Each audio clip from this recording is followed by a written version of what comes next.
Good guy, that Mike Garafolo. You know, usually Mike Garafolo joins us from his home studio, but today he's at the sparkling, expansive NFL Network studios near SoFi Stadium in Inglewood, California. Of course, it was NFL trade deadline day. A lot of big things happening. Mike, I want to start with the New Orleans Saints. What a week for the Saints. You fire Dennis Allen as your head coach, then you ship out your Pro Bowl cornerback, Marshon Lattimore, to the Commanders. At this point, I assume, Mike, that this team is waving the white flag on this season and looking ahead to next season. A little bit of that, sure. And Marshon Lattimore has had some injuries in the last couple of years. He did not have the best relationship for the long haul with Dennis Allen. So a reset for him was definitely in the cards. And in Washington, we knew what kind of help they needed in the secondary. This secondary needed somebody who could play a physical cornerback for them, and Marshon Lattimore can definitely do that. Emmanuel Forbes, their first-round pick from a couple of years ago, is very slight, and he has struggled mightily. Now, this is a team right now that's got a rookie rookie quarterback, but a quarterback on a rookie contract for the next couple of years. And what we've seen from teams is when they hit on a guy at the quarterback position, it means you're not spending 60, 70, 80 million. Who knows? By the time Jaden Daniels is up for a contract extension, if he keeps playing this way, we're already at 60 with Dak Prescott. So it's going to be pushing 70, if not across that threshold at that point. So at that point, it makes it harder to spend at other positions. Well, the Commanders are saying, maybe a lot of people think it's house money, but we're competing right now. Yep. And we've got the chance to stack this roster while not having to pay the quarterback top money. So that's what they did in this case.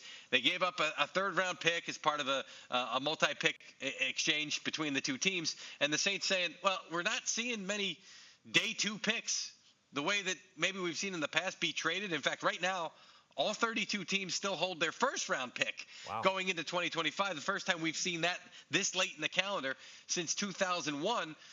And only 3 second-round picks have already changed hands. So to get a third-round pick right now is good currency for the Saints.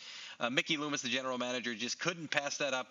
It's going to be interesting to see where these things fall for the New Orleans Saints. My understanding is ownership was the one that really made the decision on Dennis Allen to move on from him. And now we're going to have to see what kind of moves they make in the future. But between the coach and one of the cornerback, no pun intended, but one of the corner pieces and Marshon Lattimore traded, definitely a sign of things changing in New Orleans. And yet, then you have the Dallas Cowboys who refuse to wave the white flag on this season, even though it appears Dak Prescott is heading to the IR with that hamstring injury. They acquire a wide receiver in Jonathan Mingo from the Carolina Panthers. So Jerry's not giving up at this point, is he, Mike?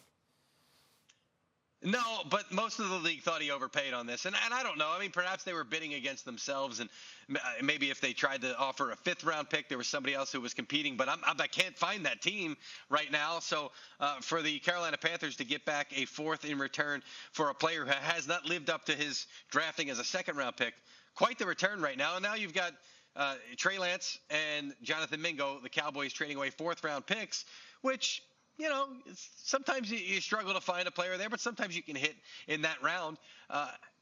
They did like Mingo coming out, and they said, you know what, we're willing to pay this price, and if we hit on it, we gave up a 4th-round pick. Who cares? We're starting to make some moves here, not just for this season, but moving forward for the Cowboys as well. So Jerry Jones and the Cowboys front office definitely wanted to do something here to make a statement, not only just about this year, but also moving forward. We're not going to see Dak Prescott for at least 4 games, possibly more than that. It does look like a bit of a lost season. Jerry Jones has continued to defend and speak highly of Mike McCarthy.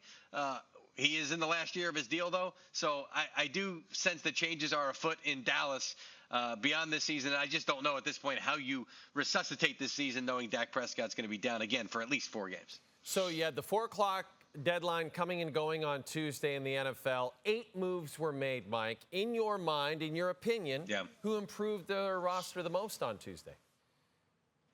I would say the Detroit Lions did a good job. I'd say the Pittsburgh Steelers did a good job. Let's start with the Lions and Zadarius Smith. It became evident once the Max Crosbys and the Myles Garretts and those guys were not going to be moved, and we knew that quite some time out from the trade deadline. Zadarius Smith was really one of the better pass rushers that was available, and it seemed like it was a good fit with the Lions. And over the last couple of days, just talking to folks who weren't even affiliated with the Lions or Zadarius Smith or the Browns, every time you talk about the pass rusher market, you'd say, well, does it Zadarius Smith? Oh, he's going to the Lions. They're going to finish that up within the next couple of days. It was a foregone conclusion in the minds of many people, and just figuring out that trade compensation. There's a lot of moving parts there. You could see it was a give and take to finally get this thing across the finish line. It's a good fit for the Lions. You can't replace Aiden Hutchinson, but you get a guy here who can give you pass rush as well as help in run defense and brings a ton of experience in Zadarius Smith. So I thought that was a good move. I do like what the Steelers did. Mike Williams, we thought this was going to get done immediately after the Devontae Adams trade, saying, hey, Mike Williams is playing the Steelers, could be playing for the Steelers the following week. Took up until the deadline to get this done. Russell Wilson has shown the ability to throw those moon balls that give the receivers a chance to catch those because they're in a better position than the defensive back.